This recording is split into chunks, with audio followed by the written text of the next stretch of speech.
Hello guys, welcome to SQUEMIIO. അപ്പോൾ നമ്മുടെ tech ന്യൂസിൻ്റെ 5ാമത്തെ എപ്പിസോഡാണ്. ഒരുപാട് ന്യൂസുകളൊന്നും ഇല്ല പുതിയതായിട്ട്, എന്നാലും നമുക്ക് ഉള്ളതൊക്കെ പെട്ടെന്ന് പറഞ്ഞു പോകാം. എന്നാൽ നമുക്ക് നേരെ ന്യൂസിലോട്ട് കിടക്കാം.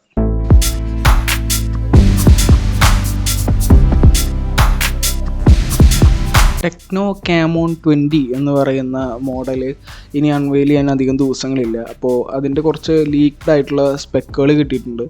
3 വേരിയൻസിലായിരിക്കും ഈ ഒരു ഫോൺ വരാൻ പോകുന്നത്. 20 Pro ആൻഡ് 20 പ്രീമിയർ 5G എന്ന് പറയുന്ന 3 വേരിയൻസോട് കൂടിയിട്ട് 8GB Ram and 256GB internal storage ആയിരിക്കും ബേസ് വേരിയൻറ്റിന് വരുന്നുണ്ടായിരിക്കുക. ഡിമെൻസിറ്റി 1200 എന്ന് പറയുന്ന ചിപ്സെറ്റ് ആയിരിക്കും ഇതിന് വരാൻ പോകുന്നത്. അതുപോലെ തന്നെ 108 മെഗാ പിക്സലിൻ്റെ മെയിൻ ക്യാമറ, 13 മെഗാ പിക്സലിൻ്റെ അൾട്രാ വൈഡ് ക്യാമറ ആൻഡ് ഒരു മാക്രോ ക്യാമറ ഇതിന് ഉണ്ടായിരിക്കും. അങ്ങനെ ഒരു ട്രിപ്പിൾ ക്യാമറ സെറ്റപ്പ് ആയിരിക്കും ഇതിന് വരാൻ പോകുന്നത്. 120 Hz റീഫ്രഷ് റേറ്റ് ഉള്ള 1080pയുടെ AMOLED ഡിസ്പ്ലേ ആയിരിക്കും ഇതിന് വരാൻ പോകുന്നത്. Realme 11 Pro Plus May 10 launch ചെയ്യും. ഡിമെൻസിറ്റി 1080 എന്ന് പറയുന്ന ചിപ്സെറ്റാണ് ഇതിന് വരാൻ പോകുന്നത്. 200 മെഗാ പിക്സലിൻ്റെ ആയിരിക്കും മെയിൻ ക്യാമറ. അതുപോലെ 120 Hz ഒരു കർവ്ഡ് AMOLED ഡിസ്പ്ലേ ആയിരിക്കും ഇതിന് വരാൻ പോകുന്നത്. ഓണർ പാഡ് V8 എന്ന് പറയുന്ന മോഡൽ അൺവെയിൽ ചെയ്തിട്ടുണ്ട്. 140 Hz ഡിസ്പ്ലേ ആയിരിക്കും ഇതിന് വരാൻ പോകുന്നത്. 8GB റാമും 128GB ഇൻറ്റേർണൽ സ്റ്റോറേജ് ഉള്ള ബേസ് വേരിയൻ്റ് ആയിരിക്കും ഈ ഒരു മോഡലിനുള്ളത്. പ്രോ വേർഷൻസിൽ 1050 mAh ബാറ്ററി വിത്ത് 35 വാട്ടിൻ്റെ ഫാസ്റ്റ് ചാർജിങ് സെറ്റപ്പാണ് ഇതിൽ വരാൻ പോകുന്നത്. അതുപോലെ മീഡിയാടെക്കിൻ്റെ ഡിമെൻസിറ്റി 8020 എന്ന് പറയുന്ന ചിപ്സെറ്റ് ആദ്യമായിട്ട് യൂസ് ചെയ്യാൻ പോകുന്ന ഒരു മോഡൽ ഇതായിരിക്കും. ലെതർ ബാക്ക് ഡിസൈൻസ് ആണ് വരാൻ പോകുന്നത്. എന്തോ ആളുകൾക്ക് ഇപ്പോൾ കൂടുതലായിട്ട് ലെതർ ബാക്കിനോട് പ്രത്യേക ഒരു ഇഷ്ടമുള്ളതുകൊണ്ടായിരിക്കും കൂടുതൽ കമ്പനീസ് ലെതർ ബാക്ക് പ്രിഫർ ചെയ്യുന്നത് ഇപ്പോൾ ഡിസൈൻസിൽ. ഗാലക്സി വാച്ച് 5 സാംസങ് പുതിയൊരു skin based temperature sensor technology test ചെയ്തുകൊണ്ടിരിക്കുകയാണ്.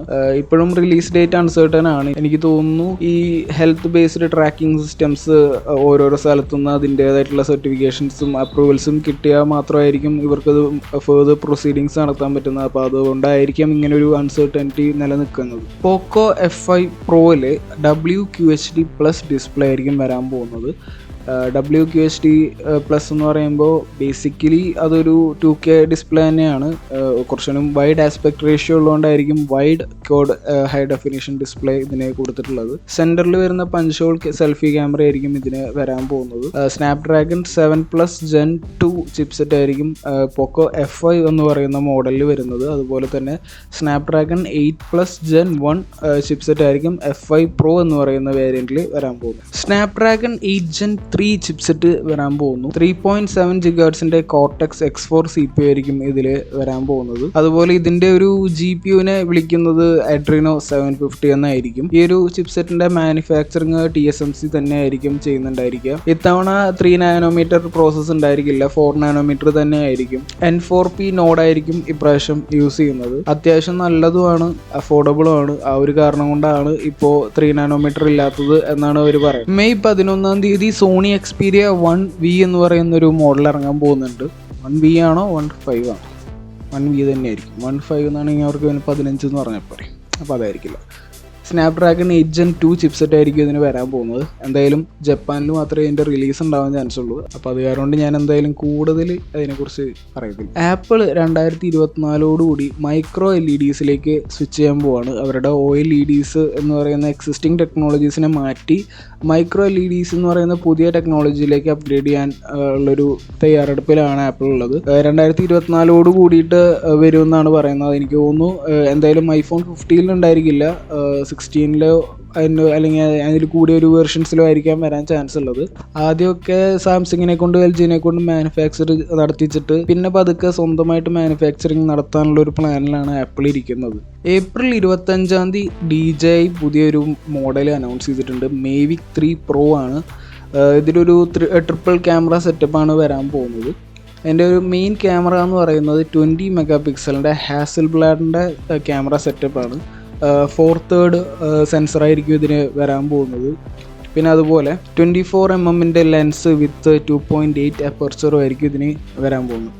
ഈ ഒരു മെയിൻ ക്യാമറയിൽ 5.1K റെസൊല്യൂഷൻ വീഡിയോസ് ProRes ഫോർമാറ്റിൽ എടുക്കാൻ സാധിക്കും. രണ്ടാമത്തെ ക്യാമറ എന്ന് പറയുമ്പോൾ 1/1.3 ഇഞ്ചിൻ്റെ സെൻസറോട് കൂടിയ ക്യാമറയാണ്.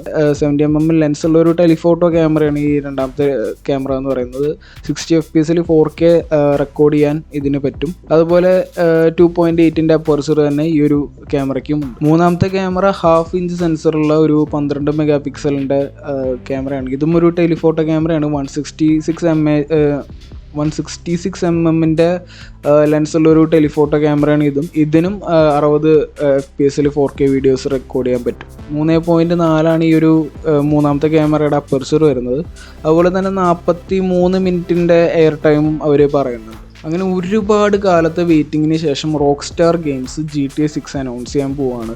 അവരുടെ കുറച്ച് വിശ്വസിക്കാൻ പറ്റാവുന്ന കുറച്ച് ലീക്കേഴ്സാണ് ഈ ഒരു വാർത്ത പുറത്തു വിട്ടിട്ടുള്ളത്. അവരുടെ ഒരു ഇൻവെസ്റ്റേഴ്സ് മീറ്റിങ്ങിലാണ് ഈ ഒരു അനൗൺസ്മെൻറ്റ് നടക്കാൻ പോകുന്നത്. മെയ് 17 ഈ ഒരു അനൗൺസ്മെൻറ്റ് നടക്കുക. 10 കൊല്ലമായി GTA 5 ഇറങ്ങിയിട്ട്. ഇപ്പോഴാണ് അവർ അടുത്തൊരു വേർഷൻ ഇറക്കാൻ പോകുന്നത്. ഇടയ്ക്ക് എപ്പോഴോ GTA 6 കുറച്ച് ലീക്ക്ഡ് ഗെയിം പ്ലേ വീഡിയോസ് യൂട്യൂബിൽ വന്നിട്ടുണ്ടായിരുന്നു. അപ്പോൾ അത് പ്രകാരം 2 മെയിൻ ക്യാരക്ടേഴ്സാണ് ഇപ്രാവശ്യം ഉണ്ടാകാൻ പോകുന്നത്. ഒരു മെയിൽ ക്യാരക്ടറും ഒരു ഫീമെയിൽ ക്യാരക്ടറും. ആദ്യമായിട്ടാണ് GTAയുടെ ചരിത്രത്തിലൊരു ഫീമെയിൽ മെയിൻ ക്യാരക്ടർ വരാൻ പോകുന്നത്. അപ്പോൾ എന്തായാലും ഞാൻ ഭയങ്കര എക്സൈറ്റഡ് ആണ്. ഭയങ്കര എക്സൈറ്റഡ് ആണ്. Vivo Y78 Plus എന്ന് പറയുന്ന മോഡൽ ചൈനയിൽ സെയിൽ തുടങ്ങിയിട്ടുണ്ട്. 120 ഹെർട്സിൻ്റെ കേർവ്ഡ് AMOLED ഡിസ്പ്ലേ ആണ് ഇതിന് വന്നിട്ടുള്ളത്. അതുപോലെ അണ്ടർ ഡിസ്പ്ലേ ഫിംഗർ പ്രിന്റ് സെൻസറും ആയിരിക്കും ഇതിന് ഉണ്ടാവുക. 44 വാട്ടിൻ്റെ ഫാസ്റ്റ് ചാർജിങ് ഉള്ള 5000 mAh ബാറ്ററിയാണ് ഇതിനുള്ളത്. സ്നാപ്ഡ്രാഗണിന്റെ 695 ചിപ്സെറ്റുമാണ് ഇതിന് വരാൻ പോകുന്നത്. LPDDR4Xന്റെ റാമേ ഇതിന് വരുന്നുള്ളൂ. അതുപോലെ UFS 2.2ന്റെ സ്റ്റോറേജും മാത്രമേ ഇതിന് വരാൻ പോകുന്നുള്ളൂ. എന്തായാലും അറ്റ് പ്രസന്റ്ലി ചൈനയിൽ മാത്രമേ അവൈലബിൾ ആയിട്ടുള്ളൂ. Windows 10 ഏറെക്കുറെ മരിക്കാറായിട്ടുണ്ട്. അത്യാസന നിലയിലാണ്. ഇനി വരാൻ പോകുന്ന അപ്ഡേറ്റ് ആയിരിക്കും അതിന്റെ ലാസ്റ്റ് അപ്ഡേറ്റ്. അപ്പോൾ Windows 11ലേക്ക് അപ്ഗ്രേഡ് ചെയ്യാൻ നിങ്ങൾക്ക് ഒരു ഓപ്ഷൻ ഉണ്ടെങ്കിൽ അത് എത്രയും പെട്ടെന്ന് ചെയ്യുക. അപ്പോൾ അത്രയൊക്കെ ഉള്ളൂ. നമുക്ക് അടുത്ത ആഴ്ച വീണ്ടും കാണാം പുതിയ ന്യൂസുകളൊക്കെ ആയിട്ട്. അപ്പോൾ ഗുഡ് ബൈ.